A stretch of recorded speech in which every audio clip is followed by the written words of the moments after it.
Breaking news చూస్తున్నాం. పార్లమెంటులో నేడు కీలక బిల్లులను కేంద్రం ప్రవేశపెట్టనుంది. ఐపీసీ, సిఆర్పీసీ, ఎవిడెన్స్ యాక్టుల స్థానంలో కొత్త బిల్లులను లోక్సభలో కేంద్ర హోంశాఖ మంత్రి ప్రవేశపెట్టనున్నారు. పార్లమెంటులో ఈ బిల్లులపై కేంద్ర హోంశాఖ మంత్రి అమిత్ షా చర్చను ప్రారంభించనున్నారు. బ్రిటిష్ కాలం నాటి చట్టాల పేర్లు మార్పుకు కేంద్రం శ్రీకారం చుట్టింది. ఐపీసీకి భారత న్యాయ సహితంగా పేరు మార్చు, అదేవిధంగా సిఆర్పీసీకి భారత నాగరిక సురక్ష సంహిత, ఎవిడెన్స్ యాక్టుకు భారత సాక్ష్య బిల్లుగా పేరు మార్పు చేస్తుంది. కొత్త బిల్లులకు హిందీ పేర్లు పెట్టడంపై విపక్షాలు ఆందోళనకు సిద్ధమయ్యాయి. దీనివల్ల న్యాయ ప్రక్రియలో అయోమయం ఏర్పడే అవకాశం ఉందని విపక్షాలు వాదిస్తున్నాయి.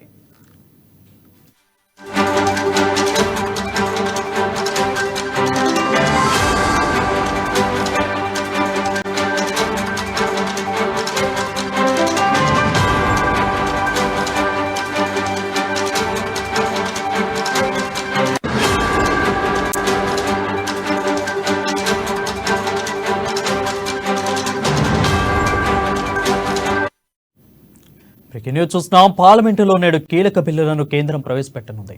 ఐపీసీ, సిఆర్పీసీ, ఎవిడెన్స్ యాక్టుల స్థానంలో కొత్త బిల్లులను లోక్సభలో కేంద్ర హోంశాఖ మంత్రి అమిత్ షా ప్రవేశపెట్టనున్నారు. పార్లమెంటులో ఈ బిల్లులపై కేంద్ర హోంశాఖ మంత్రి అమిత్ షా చర్చను ప్రారంభించనున్నారు. బ్రిటిష్ కాలం నాటి చట్టాల పేరు మార్పుకు కేంద్రం శ్రీకారం చుట్టింది. ఐపీసీకి భారత న్యాయ సంహితగా పేరు, అదేవిధంగా సిఆర్పీసీకి భారత నాగరిక సురక్ష సంహిత, ఎవిడెన్స్ యాక్టుకు భారత సాక్ష్య బిల్లుగా పేరు మార్పు చేస్తుంది. కొత్త బిల్లులకు హిందీ పేర్లు పెట్టడంపై విపక్షాలు ఆందోళనకు సిద్ధమవుతున్నాయి. దీనివల్ల న్యాయ ప్రక్రియలో అయోమయం ఏర్పడే అవకాశం ఉందని విపక్షాలు వాదిస్తున్నాయి.